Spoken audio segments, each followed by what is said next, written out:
Bey, Çüyücüsümrük Pangtong yeni Pang Shiyuanni nimishqa yaratmadi. Qissa qilib bayon. Chibi urushidan keyin Liu Bei, Jingzhou, Wuling Changsha qatorliq yerlarni elib o'z ulini puxtalash, o'z guruhini texim taraqqiy qildirish uchun qo'llasidagi barliq rayonlarni tartibga solish, qonunni izchillashtirish, fuqarolarni qo'g'dash, beyitish qatorliq siyosatlarni yo'l qo'ydi. Ham ikkinchi qadamda jamiyatga bir qism o'z iqtidorli, talantli kishilarni qabul qilib, har qaysi muhim o'rinlarga, amallarga qo'yib, jamiyat tartibini asli keltirdi. Davlat ishlarini texim yaxshi boshqarib, xalqni beyitish, o'zini qudratga qo'yish ishlarini boshladi. Endi bu vaqtda Liu Beining yanidimi iqtidorliklar, talantliklar ko'p, shundami? Endi bu haqiqiy iqtidorli, talantliklar bo'lsa, qarsak, hargizmi mendan ma eshib ketamdigan, mendan ma jiq pul tepib ketamdigan deb bir-birini ko'lash, putlash emas, aksicha bir-birini yeniq tortish, bir-birini tujan qilish, bir-birini yo'lash, shundan tang ilgirlash monondek bo'ldi. Masalan, bu vaqtdimi Zhuguliang Pangtongni nayt ko'p tavsiya qilgan, shunami? Shuningmi kelishganligini hargizmi voy Pangtong kas mening ishimni tortib olarmi?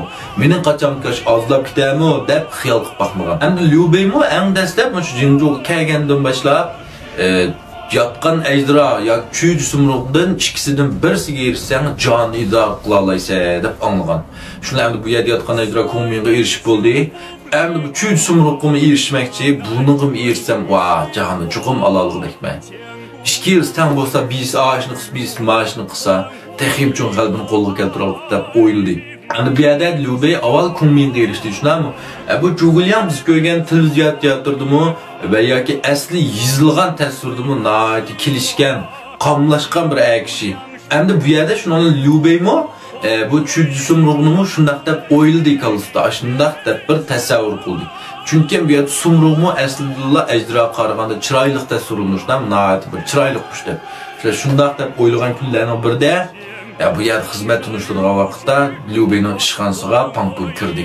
Qarasa bu Pangtong yingangchish, panoq burun, qismaq ko'z, chochlari chuguq, bo'yni qisqa, besh yo'g'on, set tasvirlandi bu. Pangtongning kunduz ko'zi odamni qo'rqitib keladigan, kechasi jinni qo'rqitadigan bir kishi deb tasvirlandi. Bu asardagi danishmanlar ichida ikki ko'rimsiz danishman bor. Buning yana biri Zhang Song, Zhang Nongyuan, Hanzhongdagi pandumchak rolga chiqildi. Mushu. Yana biri mash Pangtong. Endi bu yerda Liu Bei bu Pangtongni bunda ko'rgandan keyin bu yerda hammamiz deydigan kishilarning sirtqi ko'rinishi qarab babaman degandiki mush xatolikni o'tkazdi.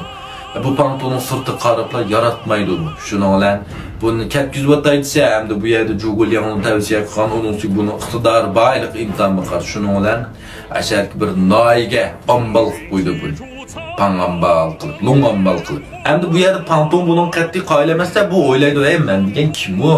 Men degan kim bilan tang odam? Men degan Kunming bilan tang odam. O yotgan ejdira bo'lsa, men degan Çüyücüsümrük.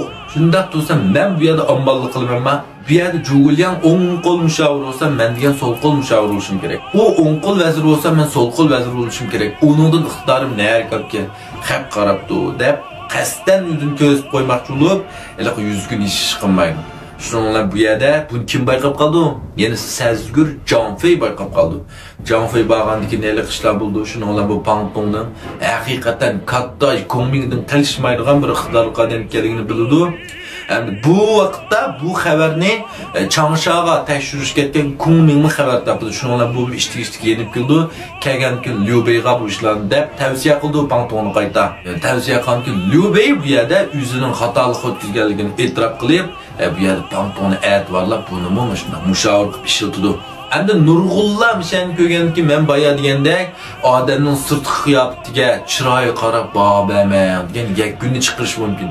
Lekin men dal aksicha Üzəngning taqturqiga sirtqi qiyofatingga qattiq ahamiyat ber degan yakuni chiqardim. Chunki hammamiz eg'izimizni shunda asali deb qo'ygan bilan amaliyotda hammamiz kishilarning sirtqi qiyofatiga asosan borimiz.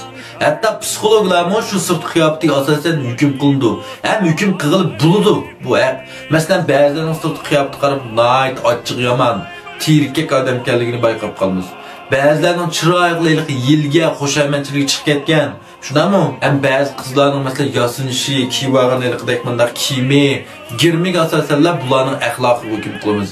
Hergiz birasinglar bunu qarab, "Ey, bu sırtı qiyapti qarab, bağlamayli bu qizil." Chuqum intayin axloqliq bilan qizil bo'lish mumkin deydiganlar yo'q-ku deyman. Biz Әмді мәселен біздің чоңлады ма? Бұрынғы параңлар мәселе аңсақ шындақ біраз кейін қараплау, bu әпәнді малым оқшайды, bu сырт қап шындақ рәтлі, пакиз чаштырын тарапанында киініп мәңіпті деп ойлайды.